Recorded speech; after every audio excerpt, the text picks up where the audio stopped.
Students, CA final सितंबर 25 की exam में 90 days का टाइम बचा हुआ है और इस 90 डेज में क्या स्टडी प्लानिंग होनी चाहिए, कौन सा मटेरियल आप पढ़ें, प्रैक्टिकल क्वेश्चन करें या थ्योरी स्ट्रॉन्ग हो, ये सब मैं इस वीडियो में बताऊंगा।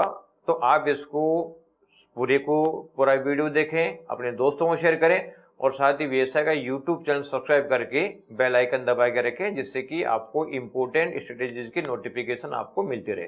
तो अब अपन प्लानिंग स्टार्ट करने से पहले समझ लें कि आपकी एग्जाम जब होती है तो एक दिन गैप के साथ में होती है और इसमें आपको जो इफेक्टिव स्टडी टाइम मिलता है वो 1.5 डेज का मिलता है रिवीजन करने का।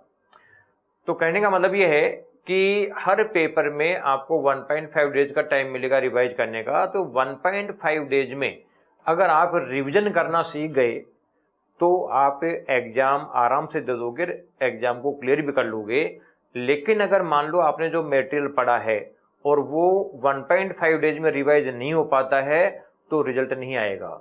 जैसे मान लीजिए कोई स्टूडेंट अगर 3 दिन का टाइम मिल जाए तो उसमें पूरा सिलेबस रिवाइज कर सकता है, यानी 1.5 डेज में वो केवल आधा सिलेबस रिवाइज कर सकता है, तो उसकी एग्जाम में आधा सिलेबस ही काम आएगा, बाकी उसको कुछ भी याद नहीं आएगा। तो कुल मिला के 1.5 डेज में रिवीजन करना सीखना है। और 1.5 डेज में रिवीजन करना जब भी आएगा जब आप मल्टीपल टाइम्स रिवीजन करोगे। अगर आप मल्टीपल टाइम्स रिवीजन करोगे तो 1.5 डेज में आपको रिवाइज करने का पूरा हो जाएगा और आप एग्जाम में क्लियर कर जाओगे। तो अब 90 डेज का प्लानिंग ये करें कि हम अगर 6 से डिवाइड करते हैं 90 को तो इसका मतलब 15 डेज पर सब्जेक्ट आपको मिल रहे हैं। अब 15 डेज पर सब्जेक्ट में आप ये प्लानिंग जो करना है आपको कि पहले राउंड में आपको जो रिवीजन करना है वो 8 डेज पर सब्जेक्ट। इसका मतलब है कि 8 डेज में एक बार रिवीजन हो जाएगा हर सब्जेक्ट का। अगली बार उसी रिवीजन को करो आप 4 दिन में, यानी हर सब्जेक्ट को 4 डेज में रिवाइज करो तो हो जाएगा 4 और 8 और 12 डेज हो गए। अब जो आपने 4 दिन रिवाइज कर दिया तो उसको अब अगली बार 2-2 दिन में रिवाइज करो, तो ये 2-2 दिन में रिवाइज करोगे तो 14 डेज का टाइम आपके पास हो जाएगा। अब 14 डेज का टाइम के बाद में आपके पास में 6 डेज का टाइम बचेगा।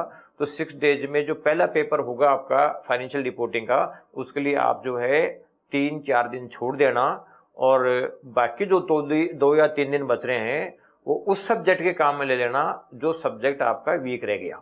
जैसे FR वीक रह गया तो ये 2-3 दिन FR में दे देना, EFM वीक रहेगा तो EFM में दे देना, ऑडिट वीक रहा तो ऑडिट में दे देना। तो ये प्लानिंग आपको करना है, पहले 8 डेज पर सब्जेक्ट, फिर 4 डेज पर सब्जेक्ट और फिर तीसरा 2 डेज पर सब्जेक्ट। और जिस समय अगर एक सब्जेक्ट का नंबर है तो उसी सब्जेक्ट को पढ़ना है, आपको बाकी सब्जेक्ट नहीं लेने हैं। जैसे मान लो 8 डेज आपको FR पढ़ना है तो केवल FR ही पढ़ना है, आपको दूसरे सब्जेक्ट नहीं पढ़ने। तो ये तो आप टाइम में अलोकेट कर लो। अब इस टाइम में अलोकेट करने के बाद में आप लोगों को पढ़ने में क्या क्या चीज ध्यान रखनी है। जैसे फाइनेंशियल रिपोर्टिंग, FR में मॉड्यूल के बाहर का कोई क्वेश्चन नहीं आएगा। ज्यादा से ज्यादा मॉड्यूल का क्वेश्चन फिगर चेंज करके देगा या 2 क्वेश्चनों को मर्ज करके देगा या 2 क्वेश्चनों के साथ एक कंसेप्ट ऐड करके देगा।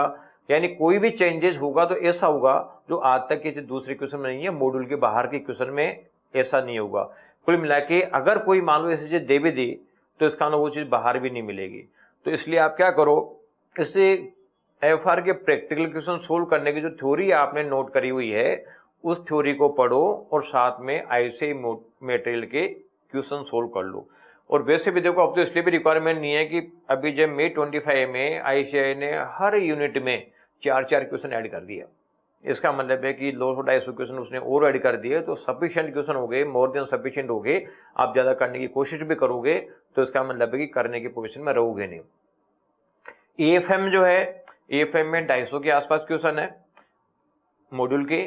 तो आप जो कंसेप्ट पढ़ रखी है उस कंसेप्ट के फॉर्मूले, कंसेप्ट, एजम्पशन वगैरह ये इसको एक बार रिवाइज करके और एक बार क्वेश्चन सोल्व करो। और ये जो 8-8 दिन का टाइम मिलता है उसमें तो कोशिश करो कि एक बार क्वेश्चन हाथ से सोल्व हो जाए, चाहे पूरा लिख के करें, थोड़ा थोड़ा स्मॉल लिख के करें अपन।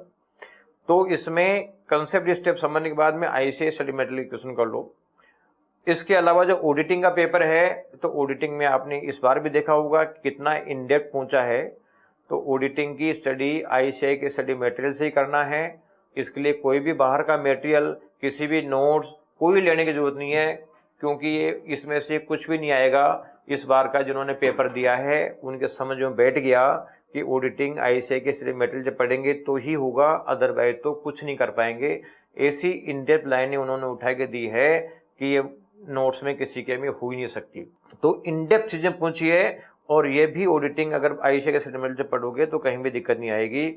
डीटी और आईडीटी, इन दोनों का ज्यादा से ज्यादा आपको प्रोविजन करना है। प्रोविजन जो आईसीएआई के स्टडी मटेरियल में दे रखा है उसको ज्यादा से ज्यादा करो, प्रोविजनों को अंडरलाइन करके रखो। उसके बाद में आईसीएआई मॉड्यूल के क्वेश्चन सोल्व करो। आईसीएआई मॉड्यूल के क्वेश्चन में जो इंपोर्टेंट पॉइंट लगे उनको निशान लगा लो। तो कुल मिला के जो डीटी आईडीटी में क्वेश्चन आएंगे वो भी प्रोविजन बेस आएंगे।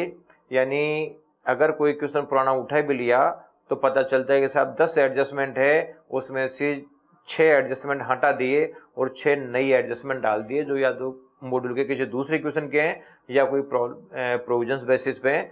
तो ये आप करोगे जब जाके आपका पर्पस सोल्व होगा। तो कुल मिला के यहाँ पे भी ज्यादा से ज्यादा प्रोविजन और आईसीएआई के स्टडी मटेरियल क्वेश्चन कर लोगे तो ही काम हो जाएगा। क्योंकि आप और कोई आरटीपी एमटीपी से कोई क्वेश्चन आप ये उम्मीद मत करना कि वहां से कोई आ जाएगा, कहीं से भी नहीं आएगा। आप चाहे चेक करके देख लो, कहीं से भी नहीं आएगा। कई लोग जो क्वेश्चन बैंक है और बाद में ऑफर करते हैं जो मेरे में से आ गया, तो वो क्या आएगा, जैसे एक क्वेश्चन है मान लो और उसमें 10 पॉइंट है, 10 एडजस्टमेंट में से केवल एक एडजस्टमेंट मिल गया, तो वो तो क्लेम कर लेते हैं यहाँ तो हमारा तो देखो एडजस्टमेंट मिल गया। आप चाहे मैच करके देखना, आप देखना कि उसमें कितने एडजस्टमेंट मिले। चाहे फिर 14 नंबर में से 14 में से 2 नंबर आ जाए, तो उसको क्वेश्चन मिलना नहीं बोलते हैं। क्वेश्चन मिलना जब बोलते हैं जब क्वेश्चन के सारे एडजस्टमेंट हों। क्योंकि डीटी आईडीटी में मान लो अगर एक एडजस्टमेंट भी नहीं है और वो गलत करना पड़ गया तो आपकी ग्रॉस टोटल इनकम गलत हो जाएगी, टोटल इनकम गलत हो जाएगी, टैक्स गलत हो जाएगा और बहुत सारे डिसीजन मेकिंग गलत हो जाएगा। तो कुल मिला के जब 14 में से जो 4 नंबर मिलने हैं तो फिर बाद में उसको मिला हुआ नहीं बोलते हैं। तो ये भी एक गलतफहमी में मत रहना। इसलिए आईसीएआई के स्टडी मटेरियल ज्यादा से ज्यादा प्रोविजन करो। आईबीएस का पेपर भी देख लिया आपने, इस बार भी कितना इन डेप्थ पेपर था। तो आईबीएस के पेपर में देखो 5 तो आपके कोर्स सब्जेक्ट है, तो 5 तो कोर्स सब्जेक्ट आपको रखने हैं, उनको तो ढंग से वैसे भी आप तैयार करोगे। जो 2 सब्जेक्ट है आपका कॉस्टिंग और जो इकोनॉमिक एंड कॉर्पोरेट लॉ है, इन सब्जेक्ट्स को भी आपको ढंग से तैयार करके रखना है। तो जब मैंने बताया है कि 8 दिन का टाइम आईबीएस में देना है, तो आप इन 2 सब्जेक्टों को दो, यानी 4 दिन पढ़ो कॉस्टिंग ढंग से और 4 दिन पढ़ो आप लो, क्योंकि ये चीजें भी आपके ढंग से होनी चाहिए। आईबीएस के पेपर में ये मत मान के चलना कि ये तो यार ओपन बुक सिस्टम है, मैं कहीं से भी दे के कर दूंगा, आपको कहीं मिलेगा ही नहीं, क्योंकि डिटेल्ड में पढ़ रखा है ना, जब तो मिल जाएगा। बस इस ओपन बुक का इतना सा मतलब है कि आपको ढंग से कंसेप्चुअल क्लैरिटी मैक्सिमम क्वेश्चन कर दिए, कोई एक आध जगह अटक गए वहां पे मॉड्यूल देख लिया, ये आईबीएस का रूल है। अगर आपने सोचा कि नहीं यार मैं तो पढ़ने की जरूरत क्या है, मैं देख के कर दूंगा, तो एग्जाम में आपको पता ही नहीं चलेगा कहाँ से आए हैं, तो देख भी नहीं पाओगे। इसलिए आईबीएस को भी आप लोगों को जो प्रिपेयर करके चलना है। तो ये आपको स्टडी करनी है।